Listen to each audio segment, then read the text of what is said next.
Hi everybody. I realized that there are a lot of new people who have decided to follow along with us and support J at Play, and we appreciate you guys so much. So this video is going to be me taking the time to really share the story behind J at Play and how it even started and how we got here in the first place.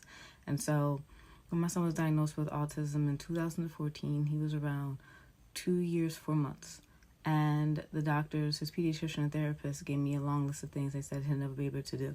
They said he'll never be able to talk, he'll never be able to make friends, show affection, do well in school, just a bunch of things, have an imagination. And instead of taking their word as a final say over my son's life, it lit a fire under me to empower, protect, support, and encourage my son and other children like him. And another thing that they said he'd never be able to do is work a normal job. And so I created J at Play with his name and our business name. His name is Jaden, and his face and our logo. And so he would never have to prove how worthy or competent he was to work for someone else. And so now this is something that we do together. And so through J at Play, we're taking an holistic approach to autism awareness and acceptance. We don't take a medical approach. We're not focused on curing or getting rid of or fixing autism.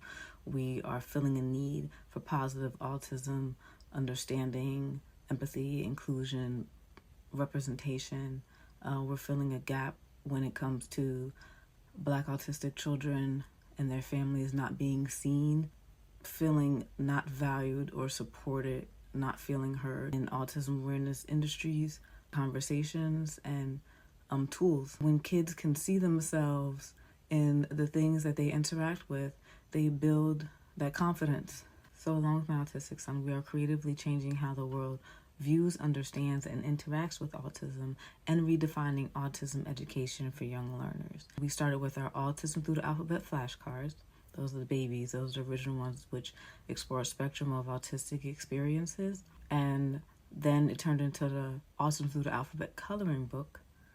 And then it became a workshop program. It became professional development training and staff trainings, and it just continues to grow. We work with the community, and we work with many organizations to help foster more awareness, understanding, kindness, empathy, inclusion, and representation, and to help create safer, kinder, more supportive, and inclusive spaces for all children, neurodivergent and neurotypical alike, to learn, grow, and thrive together. And people ask me all the time if I have a background in education, and so I was never initially a teacher. I did go to school for a semester for early childhood education, but it's more than that. It is a parent, a passionate and proud autism mom, autism advocate that saw a need that she wanted to fill, that wanted to make the world safer and kinder for her son and also for other children like him. And this is what it has grown into. And so I appreciate every share, every comment, every kind word, every room that people walk into and bring up our name or our story. It all matters, because at the end of the day, though my son is my reason and my why for why I will never quit and why I will never give up, and though every day I am reminded in some way or form that this is needed and that more positivity, kindness, empathy, understanding, inclusion, representation is so important, especially for our kids. That support that you give us allows us to keep going. I do this full time with my son, and I also homeschool him as well. So thank you so much.